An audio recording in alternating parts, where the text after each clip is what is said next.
ఇప్పుడు ట్రంప్ ఏదైతే వాణిజ్య విధానాలు ఒప్పందాలు ఉన్నాయి ఇవన్నీ కూడా బ్రిక్స్ దేశాలతో ఈ అమెరికా సంబంధాలపైన ఏమైనా ఎఫెక్ట్ ఉంటుందంటారా? ఆ బ్రిక్స్ దేశాలు ఒకటి ఆలోచించినాయి. ఇప్పుడు మేజర్ కంట్రీస్ కదా, ఎందుకంటే అమెరికా $30 ట్రిలియన్ ఉంటే జీడిపి, సెకండ్ ఫోర్స్ లో చైనా ఉంది, $20 ట్రిలియన్ ఉంది. అట్లాగే మనం ఒక $4 ట్రిలియన్ ఉన్నాం. అట్లాగే బ్రెజిల్ ఒక $22 ట్రిలియన్ ఉంది. కాబట్టి మూడు కలిపితే అమెరికాకి ఈక్వల్ ఆర్థిక విషయాలలో. కాబట్టి ఇట్లా ఒత్తిడి చేస్తున్నటువంటి క్రమంలో మనం ఆల్టర్నేటివ్ కరెన్సీ, డాలర్లు అవసరం లేకుండా ఆల్టర్నేటివ్ కరెన్సీ గురించి చర్చలు జరిగినాయి. చర్చలు జరిగితే ఇప్పుడు మేజర్ కంట్రీస్ కాబట్టి మూడు ఎక్స్పోర్ట్స్ ఇంపోర్ట్స్ ఈ మూడు దేశాల మధ్య ట్రేడ్ పెరిగితే అమెరికా అవసరం తీరే అవకాశం ఉంది. తర్వాత డాలర్ల కోసం మనం వెంపర్లాడే అవకాశం తగ్గే అవకాశం ఉంది. మనం చైనా యువాన్ని యాక్సెప్ట్ చేస్తే, మన రూపాయలను చైనా యాక్సెప్ట్ చేస్తే, చైనా యువన్స్ని బ్రెజిల్ యాక్సెప్ట్ చేస్తే, ఇట్లా బ్రెజిల్ కరెన్సీని మనం యాక్సెప్ట్ చేస్తే ఈ మూడు దేశాల మధ్య వాణిజ్యానికి డాలర్లు అవసరం లేదు. అందుకని మా డాలర్ల మీద మీరు కుట్ర చేశారు, అందుకని మేము ఈ సంగతి చూస్తానని బ్రిక్స్ దేశాలు మూడు దేశాలని. తర్వాత ఇంకోటి, ఇప్పుడు బ్రిక్స్ 5 దేశాలే ఉన్నాయి. Brazil, Russia, India, China, south Africa, ఈ 5 దేశాలే ఉన్నాయి. ఈ 5 దేశాలే కాకుండా ఇంకో 9 దేశాలు అప్లికేషన్ పెట్టుకున్నాయి చేరతామని. ఇది ఒక మేజర్ ఫోర్స్ అవుతుంది ఎకనామిక్ ఫ్రంట్.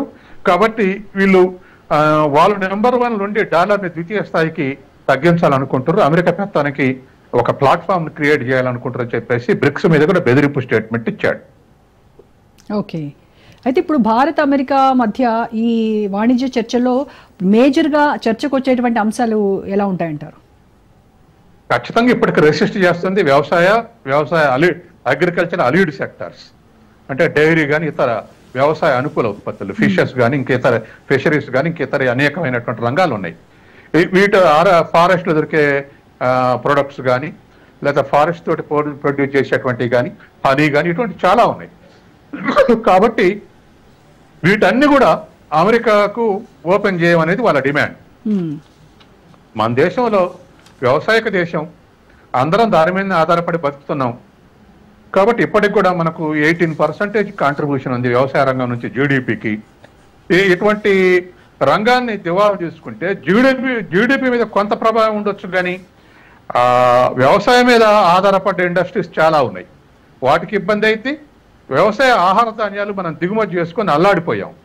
దాంతో 1965-66లో అమెరికా PL 480 పథకం కింద మనకు గోధుమ సప్లై చేసింది. అంటే మామూలుగా సూత్రం ఏంటంటే అమెరికా దిగుమతులు చేసుకుంటే మనం డాలర్లు చెల్లించాలి, కానీ ఆ PL 480 కింద మీ రూపాయలనే ఈరేవాయా, మీరు కరువుతోటి బాధపడుతున్నారని మన రూపాయలనే తీసుకుంది. మన రూపాయలు ఏంటంటే దరిదాపు ఫ్రీగా ఇచ్చినట్టే. కాబట్టి అటువంటి గోధుమ సప్లై చేసిన దేశం ఇప్పుడు వాళ్ళు సప్లై చేసే నాడు మన ఉత్పత్తి 60 మిలియన్ టన్నులే ఆహార ధాన్యాలు. ఇప్పుడు పోయిన సంవత్సరం 330 మిలియన్ టన్నులు, ఈ సంవత్సరం 340 టన్నులు చేరుకుంటాం అనుకుంటున్నాం. అంటే మనకు ఫుడ్ సెక్యూరిటీ రావటమే కాబట్టి ఇతర దేశాలకు ఎగుమతులు చేసే స్థితిలో ఉన్నాం. ఇప్పుడు ఆ సెక్టార్ దెబ్బ కొట్టాలది అమెరికా యొక్క ప్లాన్. అంటే అమెరికా నుంచి మనం ఫ్రీగా దిగుమతులు వదిలేసినాం అనుకోండి, వ్యవసాయ రంగం మీద మనకు గిట్టుబాటు ధరలు వచ్చే అవకాశం లేదు. ఇప్పటికే మనం ఏషియన్ కంట్రీ నుంచి బాగా పోటీ ఎదుర్కొంటున్నాం. బియ్యం ఉన్నాయనుకోండి, బియ్యంలో Japan, Philippines, Thailand, Vietnam, Pakistan, ఈ దేశాలన్నిటితోటి వరి ఉత్పత్తిలో మనం సమస్య ఎదుర్కొంటున్నాం. అట్లే గోధుమ విషయంలో చైనా తోటి మనం సమస్య ఎదుర్కొంటున్నాం. జనపనార విషయంలో బంగ్లాదేశ్ నుంచి సమస్యలు ఎదుర్కొంటున్నాం. టెక్స్టైల్ ఇండస్ట్రీలో బంగ్లాదేశ్, చైనా నుంచి ఎదుర్కొంటున్నాం. ఇట్లా అనేక వ్యవసాయ అనుకూలటువంటి రంగాల మీద ఏషియా కంట్రీస్ నుంచే స్టిఫ్ కాంపిటీషన్ ఉంది. కష్టం అవుతుంది మనం ఎక్స్పోర్ట్ చేయటం. ఇప్పుడు అమెరికాకు డోలు తెలిస్తే, అమెరికా లేదా డెవలప్డ్ కంట్రీ హైలీ సబ్సిడైడ్ కంట్రీ. అంటే అమెరికాలో రైతులకు ఖర్చు అయ్యే దాంట్లో 50% ఇస్తారు రైతులకు. అంత సబ్సిడీ ఇస్తే వ్యవసాయం ఉత్పత్తి చేయటం రైతులు ఉత్పత్తి చేస్తున్నారు అమెరికాలో. లేదా ఇతర దేశాల్లో కూడా, ఇతర అభివృద్ధి చెందిన దేశాల్లో కూడా ఆ విధంగా 50% సబ్సిడీ ఇస్తున్నారు. మనం ఆ స్థితిలో లేం. ఏదో ఎరువుల మీద కొద్ది సబ్సిడీ, మన తెలంగాణలో కొంత రైతు భరోసా తప్ప మిగతా దేశవ్యాప్తంగా రైతు భరోసా లేదు, కేవలం ఎరువుల సబ్సిడీనే. అది చాలా తక్కువ. కాబట్టి మనకు రైతులకు ఖర్చు ఎక్కువైతుంది, ఏషియా దేశాలతో పోటీ పడటం ఎక్కువ అవుతుందంటే వాళ్ళతోటి పోటీ పట్టలేక మనం కుంటుతుంటే అమెరికా వాడు ఓపెన్ చేయమంటుండు, ప్రెజర్ చేస్తున్నాడు. గతంలో కూడా అదే చేశాడు. గతంలో కూడా చాలా గొడవ అయింది. నేను ఆ చరిత్ర చెప్పాలంటే నాకు ఒక గంట పట్టుద్ది. IMF టర్మ్స్ అండ్ కండిషన్స్ అప్పుడు ఏం జరిగింది, తర్వాత ఘాట్ ఒప్పందం అప్పుడు ఏం జరిగింది, WTO సభ్యులు మారినాక ఏం జరిగింది. ఇది ఒక చరిత్ర, వ్యవసాయ చరిత్ర.